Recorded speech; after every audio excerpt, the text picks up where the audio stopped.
ಈ ರೀತಿಯ ಒಂದು ಪ್ರತಿನಿತ್ಯ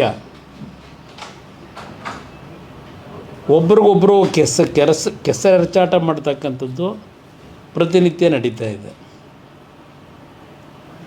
ಇವತ್ತು ನಮ್ಮ ರಾಜ್ಯದ ಗೌರವಾನ್ವಿತ ಮುಖ್ಯಮಂತ್ರಿಗಳು ವಿಧಾನಸೌಧದ ಮೆಟ್ಟಿಲುಗಳ ಮೇಲೆ ತಲೆಬಾಗಿ ತಲೆ ಇಟ್ಟು ರಾಜ್ಯದ ಜನತೆಗೆ ಸಂದೇಶ ಕೊಟ್ಟಂಥ ಒಬ್ಬ ಮುಖ್ಯಮಂತ್ರಿ. ಬಹುಶಃ ಕರ್ನಾಟಕ ರಾಜ್ಯದಲ್ಲಿ ಯಾರು ವಿಧಾನಸೌಧದ ಮುಂಭಾಗದಲ್ಲಿ ಕೆಂಗಾರ ಮಂತ್ರಿಗಳು ಕಟ್ಟಿಸಿರ್ತಕ್ಕಂಥ ವಿಧಾನಸೌಧದ ಮೇಲುಗಡೆ ಸರ್ಕಾರಿ ಕೆಲಸ ದೇವರ ಕೆಲಸ ಅಂತ ಬರೆದಿರ್ತಕ್ಕಂಥದ್ದು ನೋಡಿದ್ದೀವಿ. ಈ ರಾಜ್ಯದ ಮುಖ್ಯಮಂತ್ರಿ ಆದಂಥ ದಿನದಿಂದ ರಾಜಕಾರಣದಲ್ಲಿ ಅಧಿಕಾರದಲ್ಲಿ ಸಮಯವನ್ನು ತೆಗೆದುಕೊಂಡು ಏನು ತಗೊಂಡಿದ್ದಾರೆ, ಅಧಿಕಾರ ವಹಿಸ್ಕೊಂಡಿದ್ದಾರೆ. ಈ ಅಧಿಕಾರ ಪಡೆದ ನಂತರ ಸ್ವಂತಿಕೆ ಅನ್ನೋದು ಇಲ್ಲ ಅವರಿಗೆ. ವಿಧಾನಸೌಧದ ಮೆಟ್ಟಿಲ ಮೇಲೆ ತಲೆಬಾಗಿ ನಮಸ್ಕಾರ ಮಾಡಿದ್ದು ಅದು ಅವರ ಸ್ವಂತ, ಅವರಲ್ಲಿರ್ತಕ್ಕಂಥ ಗುಣ ಅಲ್ಲ. ಅದನ್ನು ಕಾಪಿ ಮಾಡಿದ್ದೇ ಇವ್ರ ಕೆಲಸ.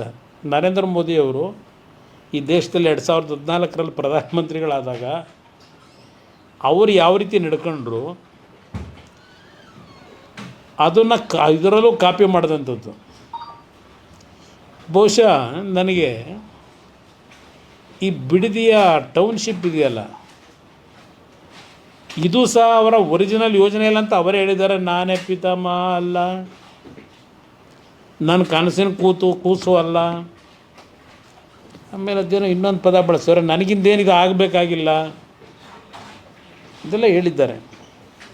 ನನಗೇನು ಆಗಬೇಕಾಗಿಲ್ಲ, ಪರವಾಗಿಲ್ಲ ಕೊಡಿಲ್ಲ. ಅದು ಸ್ವಲ್ಪ ಕೆಲವು ಪಾಯಿಂಟ್ ಆಮೇಲೆ ಹೇಳೋದಕ್ಕೆ ನಮಗೆ ಹಿಂಸೆ ಆಯ್ತದಲ್ಲಪ್ಪ. ಅವ್ರು ಅಷ್ಟೊಂದು ಚೀಟಿ ಇಟ್ಕೊಂಡು ಮಾತಾಡೋರು, ನಾನು 2 ಪೇಜ್ ಇಟ್ಕೊಂಡು ಬರೆದವ್ರು ಮಾತಾಡೋದು ಇಲ್ಲಿ ಹೇಳಿದ್ದಾರೆ.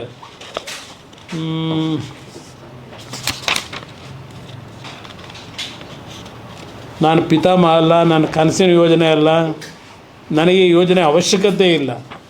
ಇವರಿಗೆ ಬ್ರದರ್ ಅವಶ್ಯಕತೆ ಇಲ್ಲದೆ ಇದ್ದ ಮೇಲೆ ಈ ಯೋಜನೆ ಕೈ ಯಾಕೆ ಹಾಕೊಂಡವ್ರೆ? ಇವ್ರಿಗೆ ಅವಶ್ಯಕತೆ ಇಲ್ವಂತೆ, ಮತ್ತು ಯಾರಿಗೆ ಅವಶ್ಯಕತೆ ಇದೆ? ಇದು ಡೆಲ್ಲಿಲಿ ಅವ್ರನ್ನ ಕರ್ಕೊಂಡೋಗಿ ಕೂರಿಸೋರಲ್ಲ. ಈಗ ಅವರಿದನ್ನು ಮಾಡೋಂತ ಹೇಳಿ ಕಳಿಸಿದ್ರು. ಅವ್ರು ಇಲ್ಲ ನಾನು ಹೇಳಿದ್ದೀನೋ.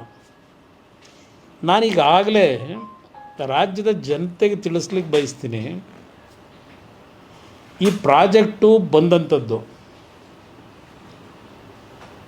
ಯಾವ ರೀತಿ ಪ್ರಾರಂಭ ಆಗಿದೆ, ಅದು ಅಂತಿಮ ಎಲ್ಲಿತ್ತು, ಈಗ ಅದು ಮತ್ಯಾತಕ್ಕೆ ಪ್ರಾರಂಭ ಆಯ್ತಿದು, ಇದು 100 ಬಾರಿ ಜನತೆ ಮುಂದೆ ಹೇಳಿದ್ದೀನಿ. ಪಾಪ ಇವತ್ತು ಹೇಳ್ಕೊಂಡಿದ್ದಾರೆ, ದೇವೇಗೌಡರ ಹೆಸರನ್ನು ತೆಗೆದಿದ್ದಾರೆ. ಇದೇನೋ ಅಣ್ಣಾಜಿ ಅಂತ ಪದ ಬಳಸೋರೆ. ಕೈ ಮುಗಿತೀನಿ, ದಯವಿಟ್ಟು ನಮ್ಮನ್ನು ನೀವು ಅಣ್ಣನೂ ಮಾಡ್ಕೊಳ್ಳೋದು ಬೇಡ, ನಾವು ನಿಮ್ಮನ್ನು ತಮ್ಮನೂ ಮಾಡ್ಕೊಳ್ಳೋದು ಬೇಡ. ಅದರ ಅವಶ್ಯಕತೆ ನನಗಿಲ್ಲ. ಇಲ್ಲಿ ಪ್ರಶ್ನೆ, ಈ ಪ್ರಾಜೆಕ್ಟು ಎಲ್ಲಿಂದ ಉದ್ಭವ ಆಯಿತು? 2006 ಹೌದು, ನಾನು ಮುಖ್ಯಮಂತ್ರಿ ಆದೆ. 2006ರಲ್ಲಿ ಮುಖ್ಯಮಂತ್ರಿ ಆದಾಗ ಅದೇನೋ ಎಂ.ಬಿ. ಪಾಟೀಲ್ ಬೇರೆ ಪಾಪ ತೋರಿಸ್ತಾಯಿದ್ರು. ಎಂ.ಬಿ. ಪಾಟೀಲ್ರು ಏನು ನಮ್ಮ ರಾಜ್ಯದಲ್ಲಿ ಇಂಡಸ್ಟ್ರಿ ಮಿನಿಸ್ಟ್ರಾಗಿ ಏನು ಪಾಪ ಅತ್ಯಂತ ಪಾರದರ್ಶಕವಾಗಿ ಇಂಡಸ್ಟ್ರಿ ಮಿನಿಸ್ಟ್ರಾಗಿ ಲ್ಯಾಂಡನ್ನು ಅಲಾಟ್ ಮಾಡೋದಕ್ಕೆ ಯಾರನ್ನು ನೇಮಕ ಮಾಡ್ಕೊಂಡವ್ರೆ? ನಾನು ಕಾಣದೇ ಇರೋದ? ನಾನು ಆ ಥರ ಯಾರನ್ನೂ ಏಜೆಂಟ್ ಇಟ್ಕೊಂಡಿರಲಿಲ್ಲ ನನ್ನ ಜೀವನದಲ್ಲಿ, ಇಟ್ಕೊಂಡೂ ಇರಲಿಲ್ಲ, ಇಟ್ಕೊಳ್ಳೋದು ಇಲ್ಲ. ಅದರ ಅವಶ್ಯಕತೆಯೂ ಇಲ್ಲ ನಮಗೆ. ಈ ಪ್ರಾಜೆಕ್ಟ್ ಶುರು ಮಾಡಿದಾಗ ಬೆಂಗಳೂರು ನಗರದಲ್ಲಿ ಇದ್ದಂಥ ಒಂದು ಒತ್ತಡಗಳು ಪಾಪ ಹೇಳಿದ್ದಾರೆ. ಕೃಷ್ಣ ಅವರ ಹೆಸರು, ವೀರಪ್ಪ ಮೊಯ್ಲಿ ಹೆಸರು, ಇವರೇ ಅದಿಂಥದ್ದು ಏರ್ಪೋರ್ಟಿಂದು ಭೂಮಿ ಅಕ್ವೈರ್ ಮಾಡಿ ದುಡ್ಡು ಕೊಟ್ರಂತ 6 ಲಕ್ಷ ಇದೆಲ್ಲ ಹೇಳ್ಕೊಂಡಿದ್ದಾರೆ. ಪಾಪ ಹಳೆದನ್ನೆಲ್ಲ ನೆನೆಸ್ಕೊಂಡಿದ್ದಾರೆ. ಶಿವಕುಮಾರ್ ಅವರೇ, ನೀವು ಅವತ್ತೇನು ಮಂತ್ರಿ ಆಗಿದ್ರಿ, ಆಗಿನ ಸರ್ಕಾರಗಳು ಮಾಡಿದಂಥ ಬೆಂಗಳೂರು ನಗರದ ಮೇಲೆ ಬಲಾತ್ಕಾರ ಏನು ಮಾಡಿದ್ರಿ ಆ ಭೂಮಿಗಳ ಮೇಲೆ. ಹೇಳಿದ್ರಲ್ಲ ಈಗ ಅವತ್ತೆಲ್ಲ 1.5 ಲಕ್ಷಕ್ಕೆ 2 ಲಕ್ಷಕ್ಕೆ ಪಾಪ ರೈತರು ಭೂಮಿ ಕೊಟ್ಟುಬಿಟ್ಟಿದ್ರು. ಇವತ್ತು ಅವೆಲ್ಲ 50 ಕೋಟಿ ಬೆಲೆ ಆಗಿದೆ. ಇದೆಲ್ಲ ಹೇಳ್ಕೊಂಡು ಹೋಗಿದ್ದೀರಪ್ಪ. 50 ಕೋಟಿ ಬೆಲೆ ಆಗಿದೆ, ಇಲ್ಲ ಅಂತ ನಾನು ಹೇಳಲ್ಲ. ಅವತ್ತು 1.5 ಲಕ್ಷಕ್ಕೆ ನೀವು ಅಕ್ವೈರ್ ಮಾಡಿದ್ರು, 2 ಲಕ್ಷಕ್ಕೆ ಅಕ್ವೈರ್ ಮಾಡಿದ್ರು. ನಮ್ಮ ಹತ್ರ ರೈತರು ಯಾರೋ ಬಂದು ಈ ಥರ ಆಗಿದೆ, ನಮ್ಮನ್ನು ಇವತ್ತು ಭೂಮಿ ಉಳಿಸ್ಲಿಕ್ಕೆ ಬಂದು ಹೋರಾಟ ಮಾಡಿ ಅಂತ ನಮ್ಮನ್ನೇನು ರೈತರು ಅವತ್ತೇನು ಕರೆದಿರಲಿಲ್ಲ. ಆ ಒಂದು ಯೋಜನೆಗಳು ತಂದರಲ್ಲಪ್ಪ.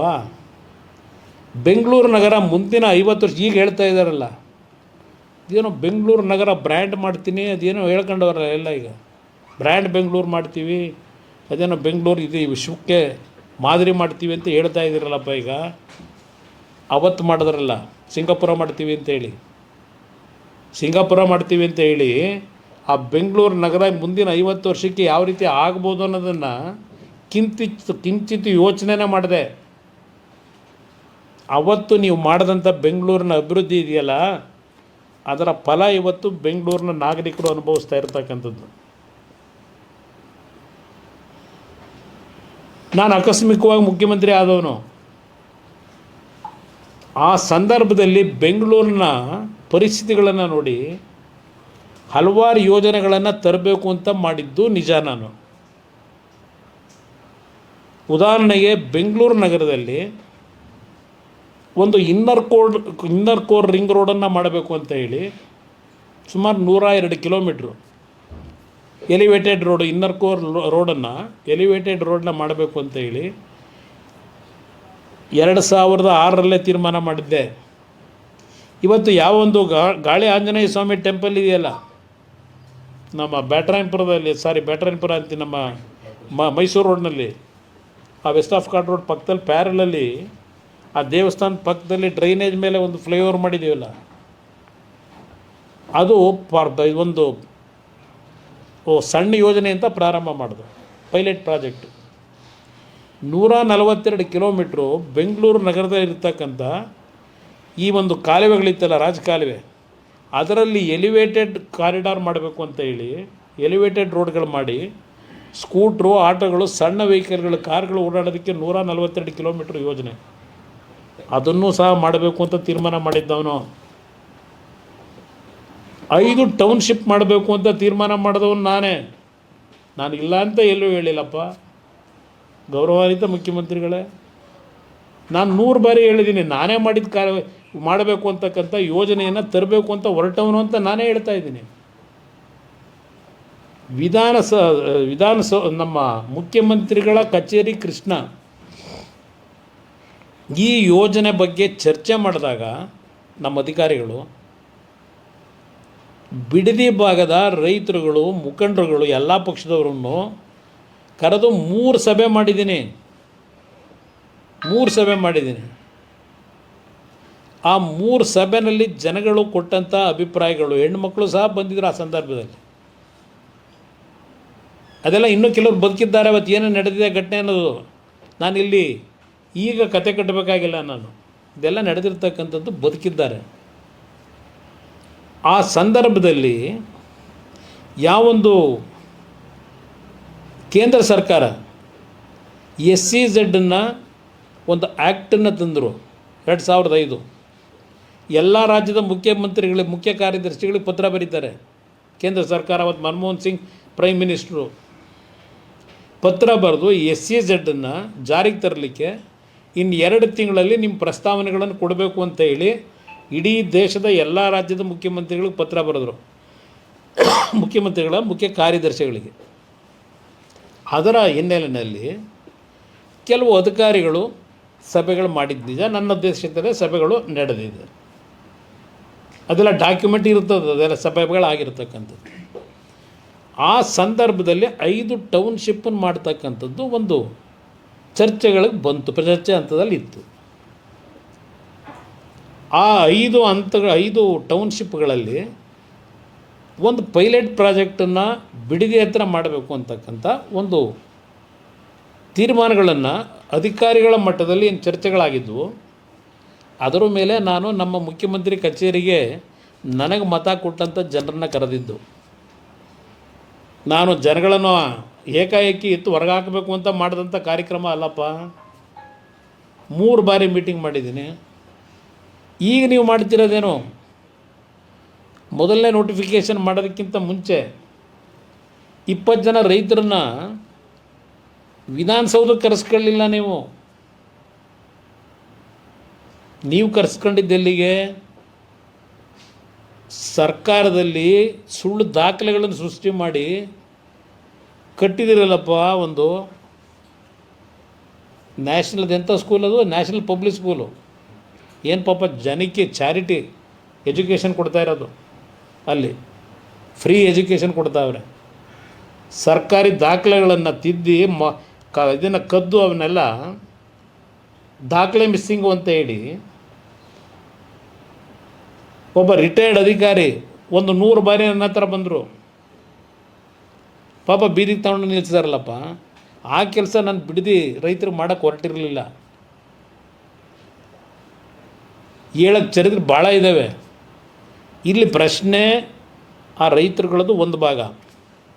ನಂತರ ಯಾತಕ್ಕೆ ಎಚ್ ಕೆ ಪಾಟೀಲ್ರನ್ನ ಜೊತೆಲಿ ಕೂರಿಸ್ಕೊಳ್ಳಿಲ್ಲ? ಇವತ್ತು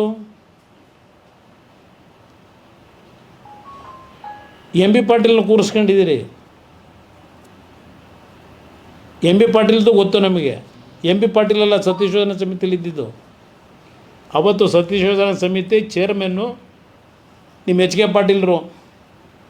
ಎಲ್ಲಿದೆ ಆ ರಿಪೋರ್ಟು ಸತ್ಯಶೋಧನಾ ಸಮಿತಿದು? ಇಡೀ ಜನಗಳ ಮುಂದೆ.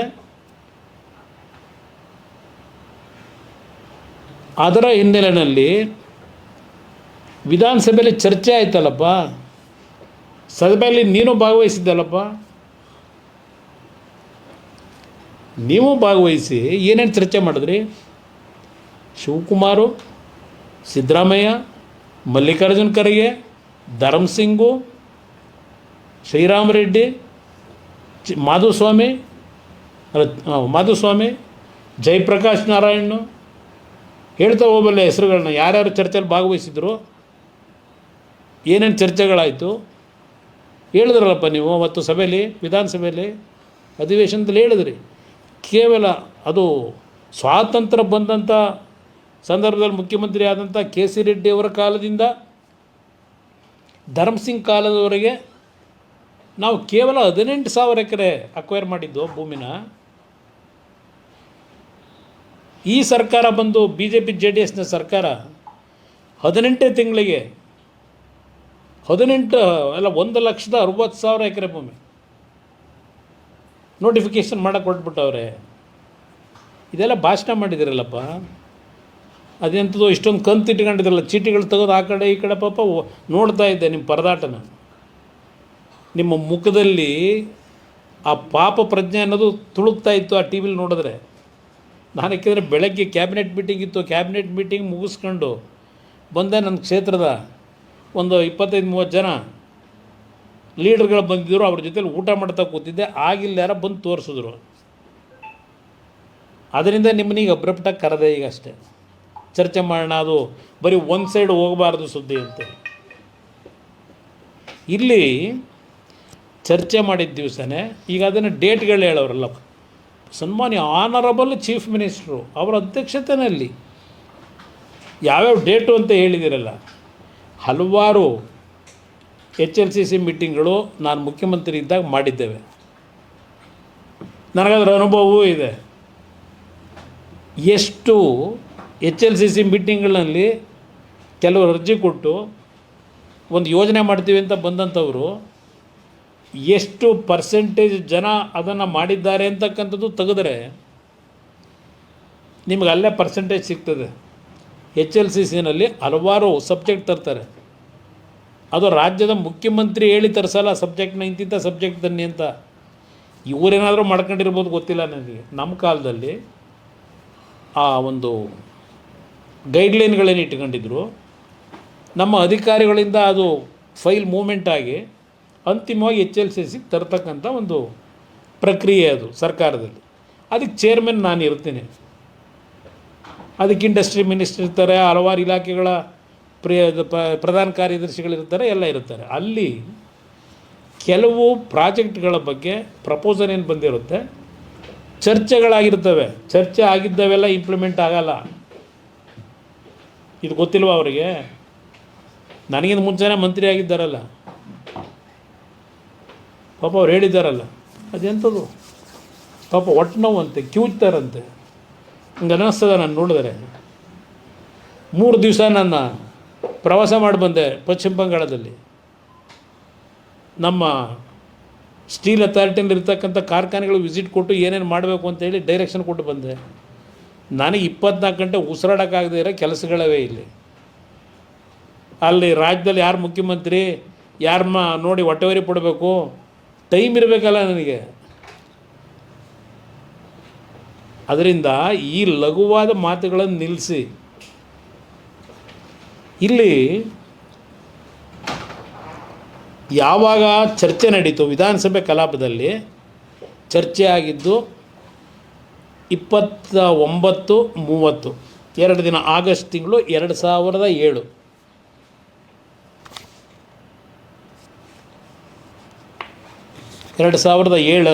ಇದನ್ನು ಕೊಟ್ಟಿದ್ದೀನಿ ನಿಮಗೆ, ನನ್ನ ಮಾಧ್ಯಮದ ಸ್ನೇಹಿತರಿಗೆ ಇದೆಲ್ಲ ಕೊಟ್ಟಿದ್ದೀನಿ ನಾನು. ಇಲ್ಲೇ ಹೇಳ್ಬಿಡ್ತೀನಿ ನಿಮಗೆ.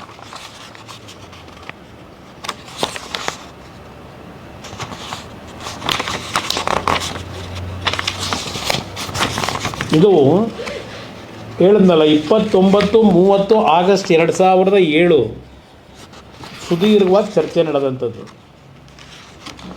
ಇವರೆಲ್ಲರಿಗೂ ನಾನು ಉತ್ತರ ಕೊಡಬೇಕಾದ್ರೆ ಅಂತಿಮವಾಗಿ ನಾನು ಹೇಳಿದ್ದೇನೆ. ಇದನ್ನೇ ಮೊನ್ನೆ ಬೆಂಗಳೂರಿನಲ್ಲೂ ನಾನು ಪತ್ರಿಕಾಗೋಷ್ಠಿಲಿ ವಿಧಾನಸಭೆ ಕಲಾಪದಲ್ಲಿ ನಡೆದಂಥ ಅಂತಿಮವಾದ ಉತ್ತರ ನಾನು ಕೊಡಬೇಕಾದ್ರೆ ಆ್ಯಸ್ ಎ ಚೀಫ್ ಮಿನಿಸ್ಟರ್, ನನ್ನನ್ನು ಆಯ್ಕೆ ಮಾಡಿರ್ತಕ್ಕಂಥ ಪುಣ್ಯಾತ್ಮ ಜನ ಅವರು ಯಾವುದೇ ಕಾರಣಕ್ಕೂ ನನ್ನ ರೈತರಿಗೆ ನೋವು ಕೊಟ್ಟು ಅವ್ರನ್ನ ಒಕ್ಕಲೆಬ್ಬಿಸ್ತಕ್ಕಂಥ ಕೆಲಸವನ್ನು ಮಾಡಲ್ಲ. ಅದು ಮುಂದುವರಿಸೋ ಪ್ರಶ್ನೆ ಇಲ್ಲ ಅಂತೇಳಿ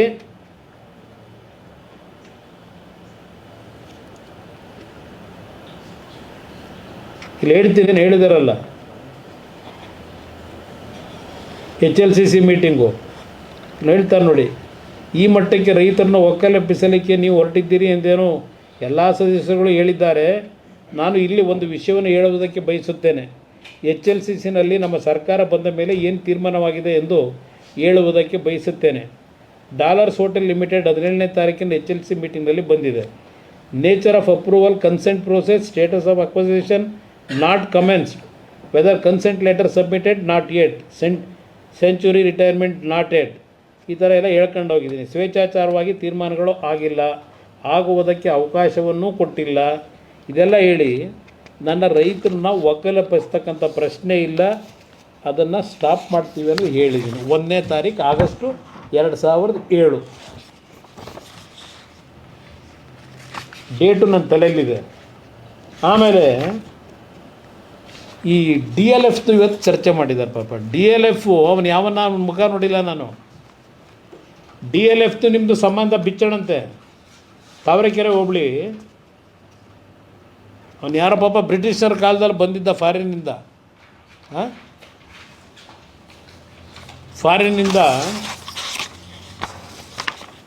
ಇದು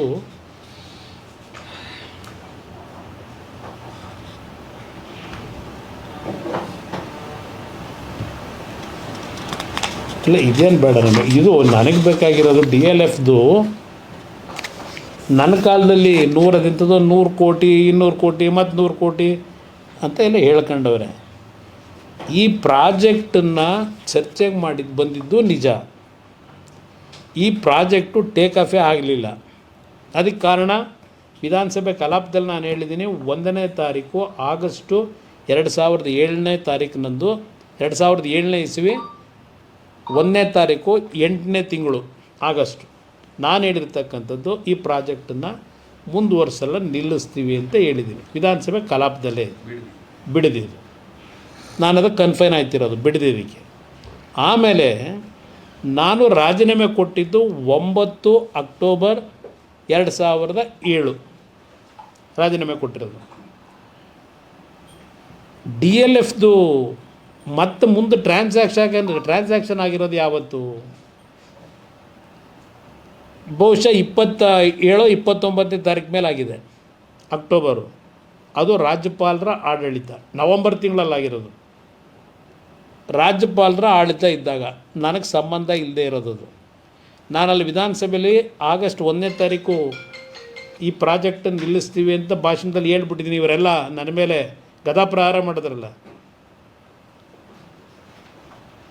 ನಿಂತೋಗಿದೆ. ಆಮೇಲೆ ಮುಂದೆ ಬಂದಂಥ ಸರ್ಕಾರಗಳು ಏನೇನು ಮಾಡ್ಕೊಂಡ್ರೆ, ಈಗ 2007 ನಾನು ಅಧಿಕಾರ ಹಿಡ್ದಿರೋದು, ಇವತ್ತು ಎಷ್ಟು ವರ್ಷ ಆಯಿತು? 20 ವರ್ಷ ಆಯಿತು. 20 ವರ್ಷದಿಂದ ಏನು ಮಾಡ್ತಾಯಿದ್ರಿ? ಮಿಸ್ಟರ್ DK ಶಿವಕುಮಾರ್, ನಾನು ನಿಮ್ಮನ್ನು ಮುಖ್ಯಮಂತ್ರಿ ಅಂತ ನಾನು ಹೇಳಕ್ಕೆ ಸಿದ್ಧವೇ ಇಲ್ಲ. ಹೌದು, ಆ ರಾಜ್ಯಕ್ಕೆ ಇವತ್ತು ಅಂಥ ಚಿನ್ನದಂಥ ರಾಜ್ಯ ಅದು. ಈ ರಾಜ್ಯದ ಮುಖ್ಯಮಂತ್ರಿ ಅಂತ ಬಹುಶಃ ಜನವು ಇನ್ನೂ 170 ಭಾಗ ಜನ ಅಕ್ಸೆಪ್ಟ್ ಮಾಡ್ಕೊಂಡಿಲ್ಲ ನನ್ನ ಅಭಿಪ್ರಾಯದಲ್ಲಿ. ಮುಖ್ಯಮಂತ್ರಿ ಅಂತ ಹೇಳಲ್ಲ. ಮಿಸ್ಟರ್ DK ಶಿವಕುಮಾರ್,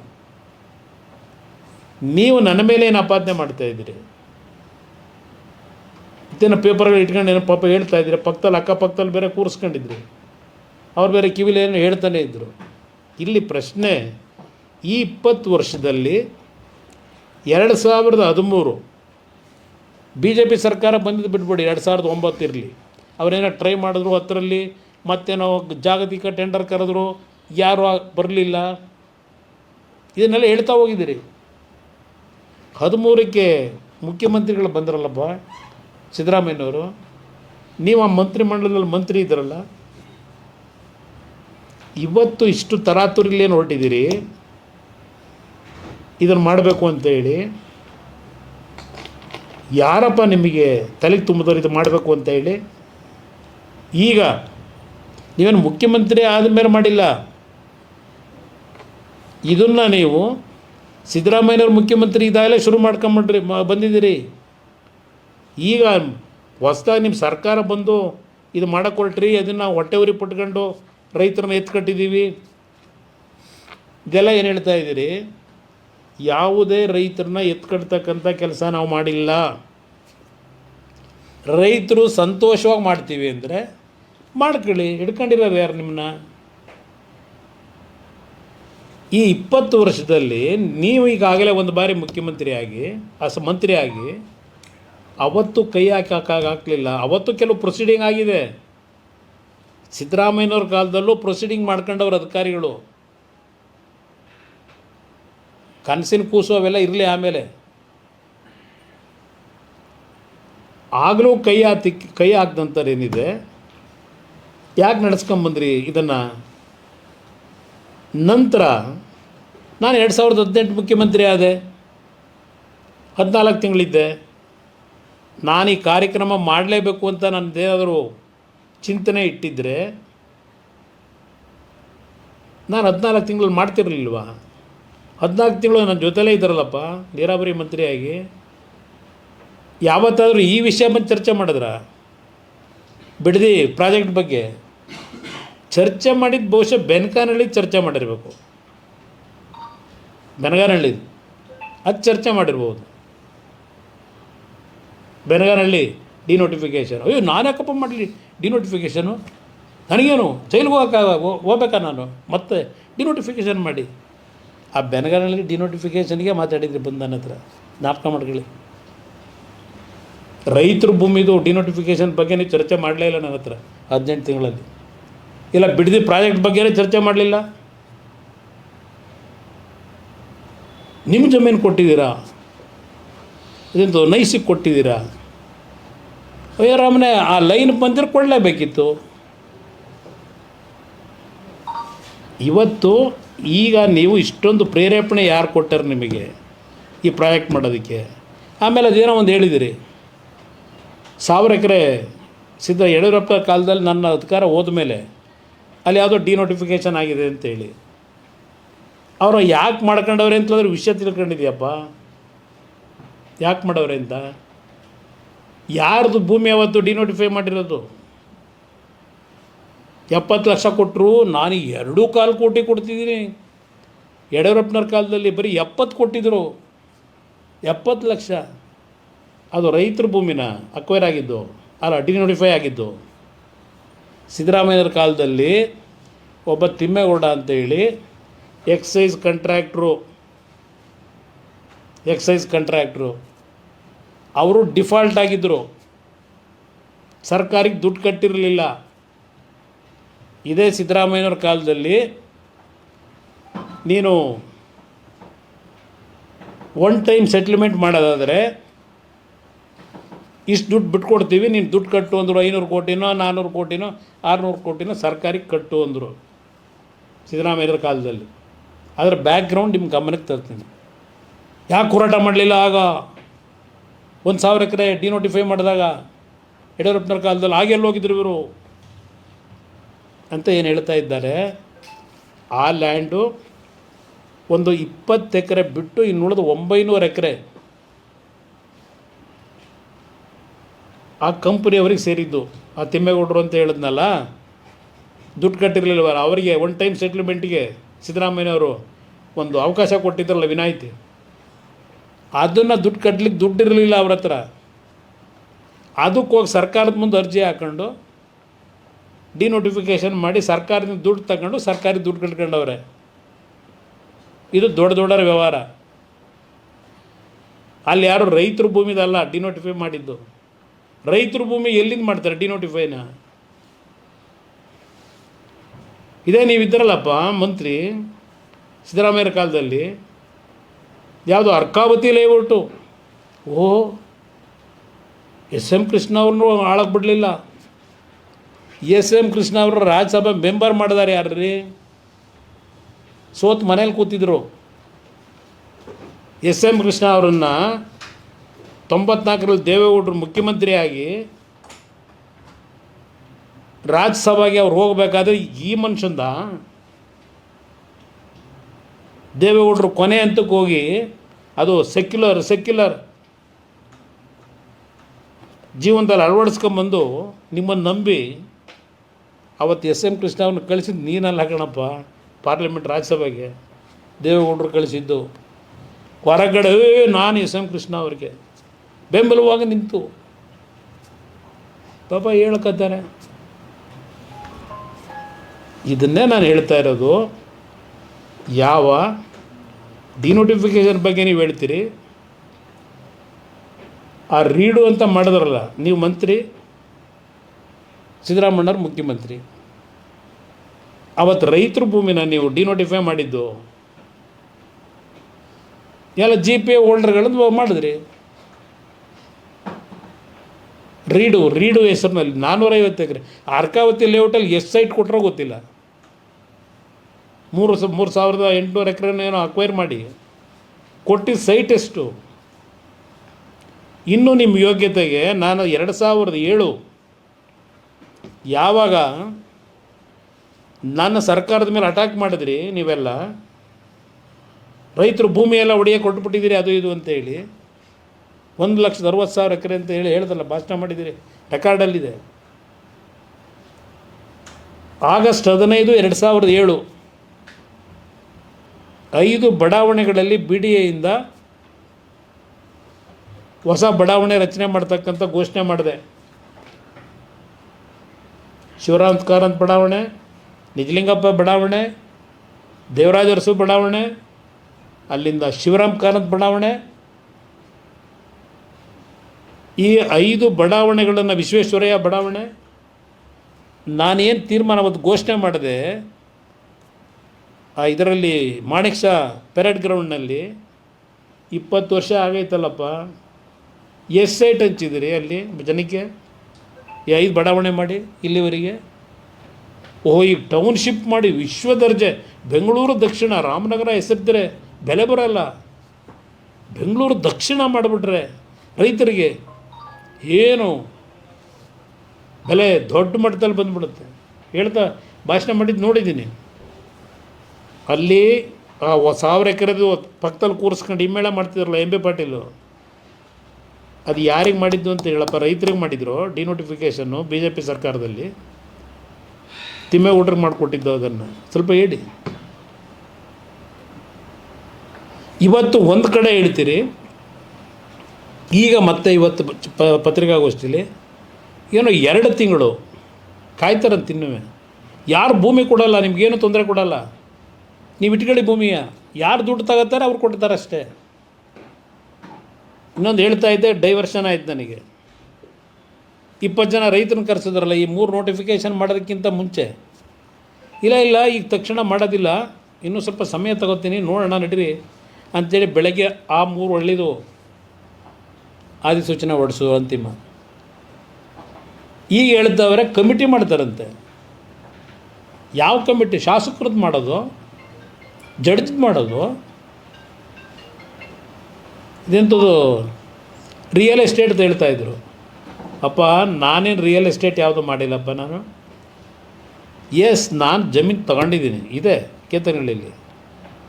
ಅಧಿಕಾರಿಗೆ ಬರೋದಕ್ಕಿಂತ 40 ವರ್ಷದ ಮುಂಚೆ ತಗೊಂಡಿದ್ದೆ. 1983-85 ತಗೊಂಡಿದ್ದ ಜಮೀನು. ಅಸೂಯೆ ಪಡೋದು, ಇನ್ನೊಬ್ರಿಗೆ ನೋವು ಕೊಡೋದು, ನಿಮಗೆ ಬಂದಿರತಕ್ಕಂಥ ಚಾಳಿ ಅದೆಲ್ಲ.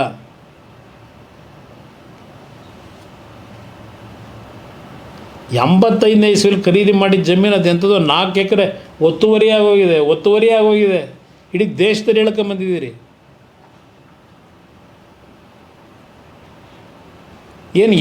ಏನು ಪಾಪ ಕೃಷ್ಣ ಬೈರೇಗೌಡರು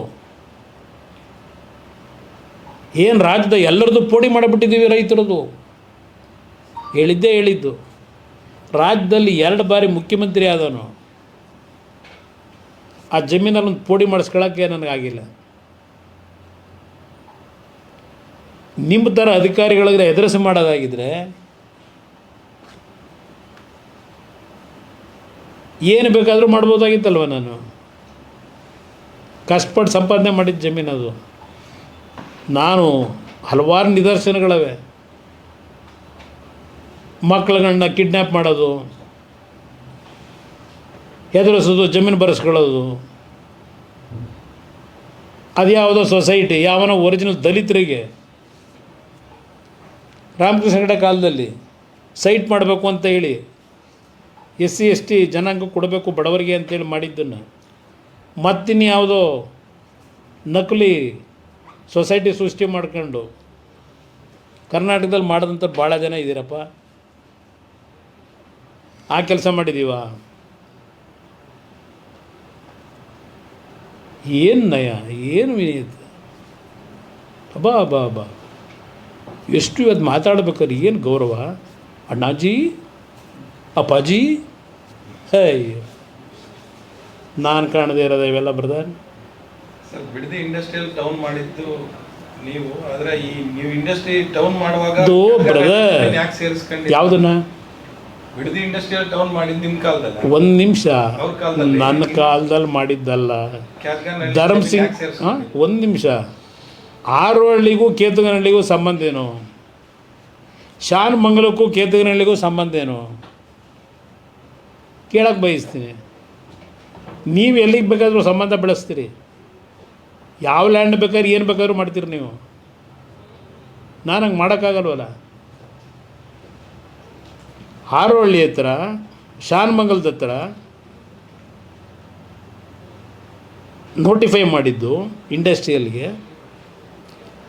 ಸಿಂಧಿಯಾ ಅವರು ಕೈಗಾರಿಕಾ ಮಂತ್ರಿಗಳು, ಧರ್ಮಸಿಂಗ್ ಮುಖ್ಯಮಂತ್ರಿ. ಸ್ವಲ್ಪ ರೆಕಾರ್ಡ್ ತೊಗೊಂಡು ನೋಡೋಕೆ ಹೇಳಿ, ಆರೋಹಳ್ಳಿಲಿ ನಾನಿದ್ದ ಮುಖ್ಯಮಂತ್ರಿ ಅಂತ ಹೇಳಿ. ಆಮೇಲೆ ಕೆಲವು ರೈತರಿಗೆ ನಾನೇ ಆರೋಹಳ್ಳಿ ಭಾಗದಲ್ಲಿ ಭೂಮಿ ಕೊಡಬೇಡಿ, ಮಿನಿಮಮ್ 50 ಲಕ್ಷ ಕೊಡೋವರೆಗೂ ಕೊಡಬಾರ್ದು ಅಂತೇಳಿ ಭೂಮಿ ಕೊಡಬೇಕು ಅಂತ ಹೊರಟವ್ರಿಗೆ ರೇಟ್ನ ಜಾಸ್ತಿ ಮಾಡಿಸ್ಕೊಟ್ಟಾನ ನಾನು ರೈತರ ಪರವಾಗಿ. ಅವತ್ತೂ ನೀವೆಲ್ಲಿದ್ದಪ್ಪ ರೇಟ್ ಫಿಕ್ಸ್ ಮಾಡಬೇಕಾರಲ್ಲಿ?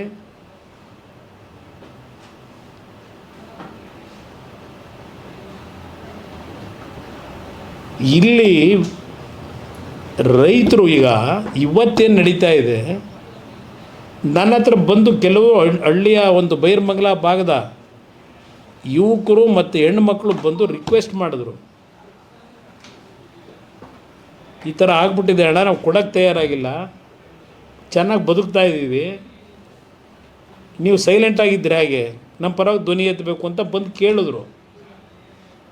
ಈಗ ಮೊನ್ನೆ ಜಂಗಮಕೋಟೆ ಅಲ್ಲಿಂದ ರೈತರು ಬಂದಿದ್ರು ನನ್ನ ಹತ್ರ, ಶಿಡ್ಲಘಟ್ಟದವರು.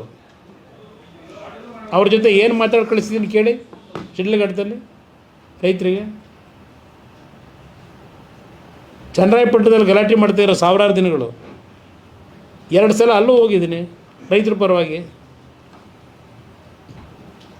ನಾನು 9 ಇಂಡಸ್ಟ್ರಿಯಲ್ ಕ್ಲಸ್ಟರ್ 2018ರಲ್ಲಿ ಮಾಡಿದ್ದು, ಬೆಂಗಳೂರು ಸುತ್ತಮುತ್ತ ಮಾಡಲಿಲ್ಲಪ್ಪ. M B Patil, Kalaburagi, Bidar, Koppal, Chitradurga, Tumakuru, Chikkaballapur, Belagavi 9 industrial cluster ಎಲ್ಲವಪ್ಪ. ಈಗ ಕಸದ ಬುಟ್ಟಿಗೆ ಹಾಕಿದ್ದೀರಿ, ಯಾಕೆ ಎಂ ಬಿ ಪಾಟೀಲ್ ಇನ್ನೂ ಅಲ್ಲೇ ಸುತ್ತಾ ಇದ್ದೀರಿ?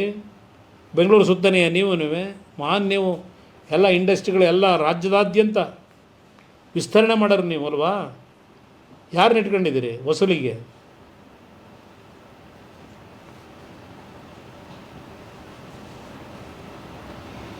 ನಿಮ್ಮಿಂದ ನಾನು ಹೇಳಿಸ್ಕೋಬೇಕಾಗಿಲ್ಲ ಅಧಿಕಾರ ನಡೆಸೋದು ಹೆಂಗೆ ಅಂತೇಳಿ. ಆ ರೈತರು ನನ್ನ ಹತ್ರ ಬಂದರು, ನಮ್ಮ ಪರವಾಗಿ ಧ್ವನಿ ಎತ್ತಬೇಕು ಅಂತ ಹೇಳಿದ್ರು, ಧ್ವನಿ ಎತ್ತಿದ್ದೀನಿ. ದಿನ ರಾಜಕೀಯ ಮಾಡೋದು ನನಗೇನು ಬೇರೆ ಕೆಲಸ ಇಲ್ವಾ ಅಲ್ಲಿ?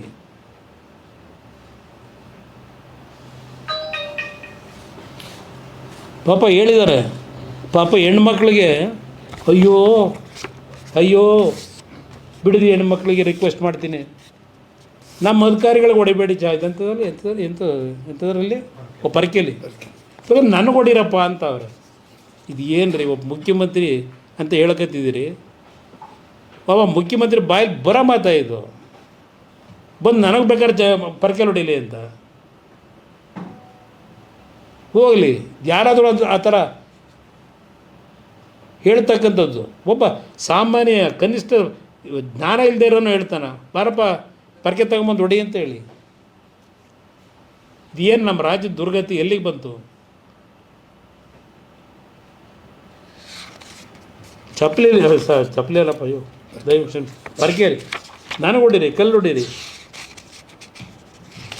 ಪಾಪ ಅಪ್ಪಾಜಿಯವ್ರನ್ನ ಕೇಳೋರೆ, ಗಾಂಧಿ ಪ್ರತಿಮೆ ಜ್ಞಾಪಕ ಬರಲಿಲ್ವ, ಈಗ ಬಂದಿದ್ಯಾ ಜ್ಞಾಪಕಕ್ಕೆ ಅಂತ.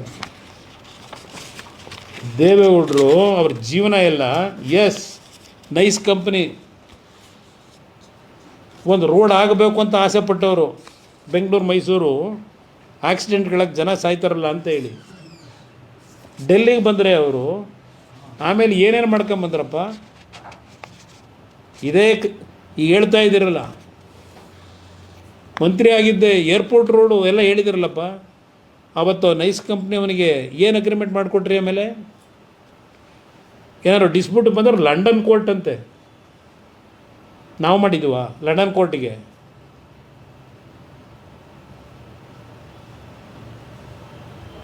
ಡಿನೋಟಿಫಿಕೇಷನ್ನು ನೈಸ್ ಕಂಪ್ನಿ ಯಾರಿಗಾಗವೆ? ಪಾಪ ನಮ್ಮ ಹೆಸರಂತೂ ದೇವಗೆರೆ ಅಂತೆ, ಕೇತನಹಳ್ಳಿ ಅಂತೆ, ಅದೇನೋ ಈಗೆಲ್ಲೋ ಹೊಸೂರ ಹತ್ರ ತಗೊಂಡವ್ರಂತೆ ಹೇಳಿದಿರಲ್ಲ. ನನ್ನ ಮಗ ಆಗಲೇ ಹೇಳ್ದ, 5 ಎಕರೆ ಬೇಕಾದ್ರೆ ದಾನ ಬರ್ಕೊಟ್ಬಿಡ್ತೀನಿ ಅಲ್ಲಿ ಡೆವಲಪ್ಮೆಂಟ್ಗೆ ಅಂತ. ಇದು ಇಲ್ಲಿ ಮಾಡಿದ್ದೀರಿ. ದೇವೇಗೌಡರು ಹೋರಾಟ ಎಷ್ಟು, ನೀವೇನು ಮಾಡಿದಿರಿ? ನೈಸ್ ಕಂಪ್ನಿ ಎಲ್ಲ ಇದನ್ನು ಹೊಡಿಲಿಕ್ಕೆ ಹೊರಟಿದ್ದೀರಿ. ಏನು ಅಲ್ಲಿ ಹೊಸಕೆರೆ ಎಳ್ಳೆ ಥರ ನಿಂತೈತೆ ಬೃಹದಾಕಾರವಾಗಿ, ಶೋಭಾಯಮಾನವಾಗಿದೆ. ಅಲ್ಲಿ NOC ಯಾರಪ್ಪ ಕೊಟ್ಟವರು? ಕಟ್ಟಿದಿರಲ್ಲ ಶೋಭಾಯಮಾನವಾಗಿ.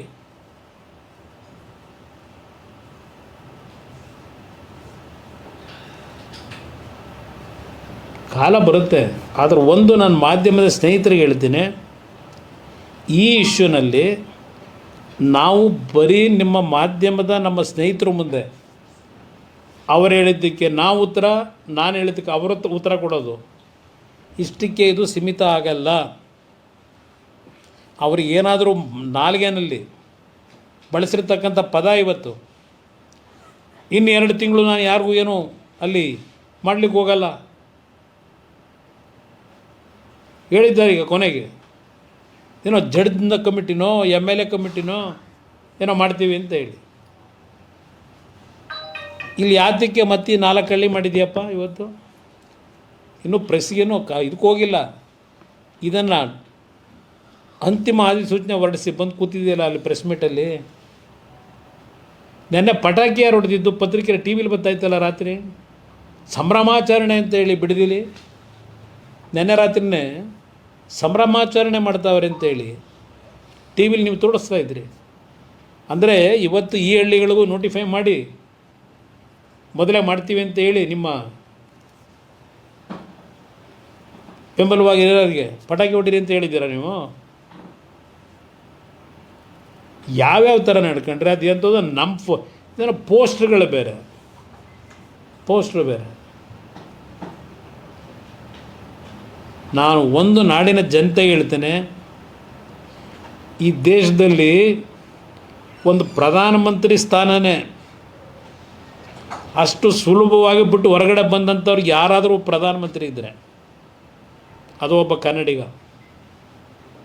ಸ್ವಾಭಿಮಾನಕ್ಕೆ ಎಂದೂ ಧಕ್ಕೆ ಬರದೇ ಇರತಕ್ಕಂಥ ರೀತಿಯಲ್ಲಿ ಯಾರು ಕೈ ಕಾಲು ಹಿಡಿದೆ ಬಿಸಾಕ್ಬಿಟ್ಟು ಬಂದಂಥವ್ರು ಅಷ್ಟು ಸುಲಭವಾಗಿ ಒಂದು ಪ್ರಧಾನಮಂತ್ರಿ ಸ್ಥಾನನ. ಅಂಥ ಕುಟುಂಬದಲ್ಲಿ ಇದ್ದೇವೆ ನಾವು. ಇವತ್ತು ಈ ಕುಟುಂಬ ಮುಗಿಸ್ಬೇಕು ಅಂತ ನೀವೇನೇನು ಮಾಡಿದ್ದೀರಿ,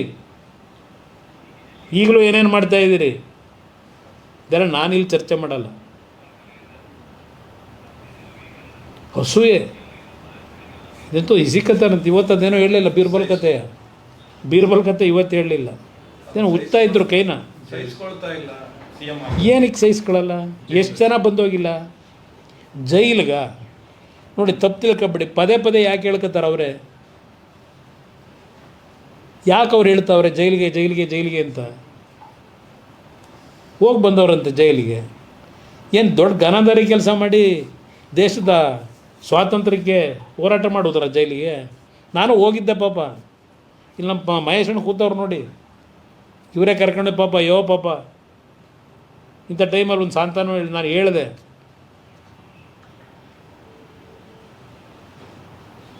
ಏನಕ್ಕೆ ಹೋದ್ರು ಜೈಲಿಗೆ? ಎಲ್ಲ ಜಯಿಸ್ಕೊತೀನಿ ಅಂತಾರೆ. ಯಾಕೆಂದರೆ ಸತ್ಯ ಹೊರಗೆ ಬರಬೇಕಲ್ಲ, ಯಾವತ್ತೋ ಒಂದು ದಿವಸ ಬರುತ್ತೆ. ಯಾತಕ್ಕೆ ಇವೆಲ್ಲ ನಡೀತಾ ಇದೆ ಅಂತೇಳಿ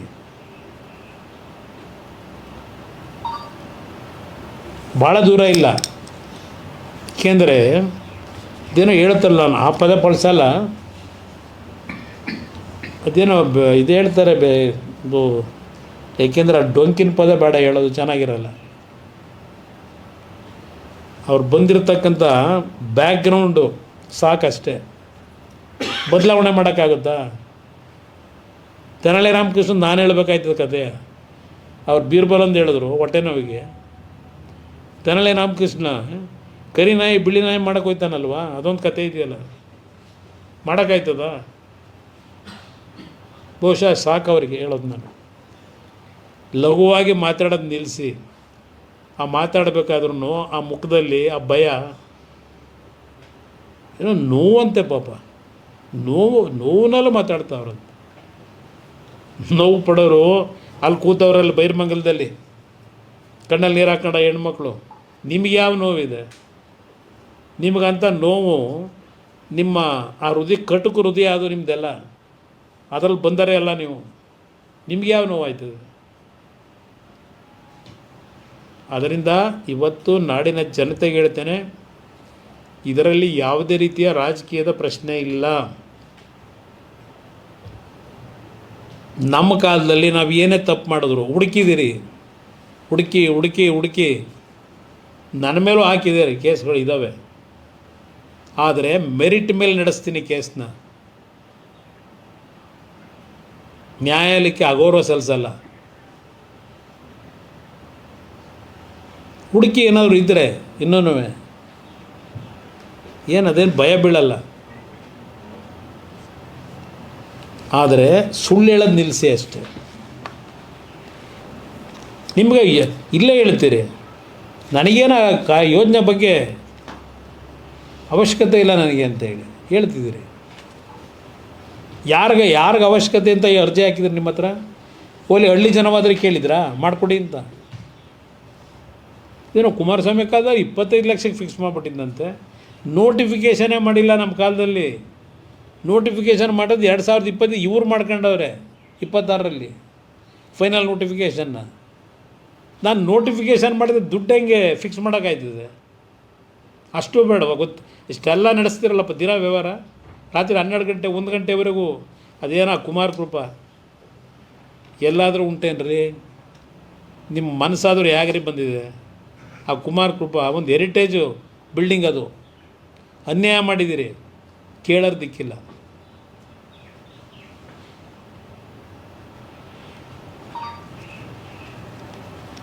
ಅದರಿಂದ ಏನಿವ ತರಾತುರಿ ಭಾಳ ವಿರಾವೇಶವೂ ಅಲ್ಲ, ಏನೂ ಅಲ್ಲ. ಅದು ಅಳುಕು ಮನಸ್ಸಿನಲ್ಲಿ. ಆ ಅಳುಕಿಂದ ನಿಮ್ಮ ಪತ್ರಿಕಾಗೋಷ್ಠಿ ಇದೆಯಲ್ಲ, ಅದರಿಂದ ನೀವೇನು ಸಾಧನೆ ಮಾಡೋದಿಲ್ಲ. ಇವತ್ತಿನ ಪತ್ರಿಕಾಗೋಷ್ಠಿ ಈ ರಾಜ್ಯದಲ್ಲಿ ಜನ ಆಗಲೇ ತೀರ್ಮಾನ ಮಾಡಾಗಿದೆ, ನೀವು ಯಾವ ದಿಕ್ಕಿನಲ್ಲಿ ಹೊರಟಿದ್ದೀರಿ ಅಂತ ಹೇಳಿ. ಶಾಶ್ವತ ಅಲ್ಲ, ಯಾರಿಗೂ ಶಾಶ್ವತ ಅಲ್ಲ. ನನಗೂ ಇಲ್ಲ, ಇನ್ನೊಬ್ರಿಗೂ ಇಲ್ಲ. ಕಾಲ ನಿರ್ಧಾರ ಮಾಡ್ತದೆ. ಸಿಕ್ಕಿರೋ ಅವಕಾಶ ಸರಿಯಾಗಿ ಬಳಕೆ ಮಾಡ್ಕೊಳ್ಳಿ ಅಂತ 100 ಬಾರಿ ಹೇಳಾಗಿದೆ ಈಗಾಗಲೇ 1 ತಿಂಗಳಲ್ಲಿ. ಪ್ರಾಮಾಣಿಕವಾಗಿ ಈಗಲಾದರೂ ಕೆಲಸ ಮಾಡಿ, ಕೊನೆಗಾಲದಲ್ಲಿ ಒಂದು ಗೌರವ ಉಳಿಸ್ಕೊಳ್ಳಿ ಅಂತಕ್ಕಂಥದ್ದನ್ನು ಹೇಳ್ತೀನಿ. ಹಣ ಸಂಪಾದನೆ ಯಾರು ಬೇಕಾದ್ರೂ ಮಾಡ್ತಾರೆ. ಹಣದಿಂದಲೇ ಎಲ್ಲ ಗೆಲ್ತೀನಿ ಅಂತ ತಿಳ್ಕೊಂಡಿದ್ರೆ ಅದಕ್ಕೆ ಕಾಲ ಉತ್ತರ ಕೊಡ್ತದೆ ಅನ್ನೋದನ್ನ ಒಂದು ಅಂತಿಮವಾಗಿ ಹೇಳಲಿಕ್ಕೆ ಬಯಸ್ತೀನಿ. ಶುರು ಮಾಡ್ತೀನಿ.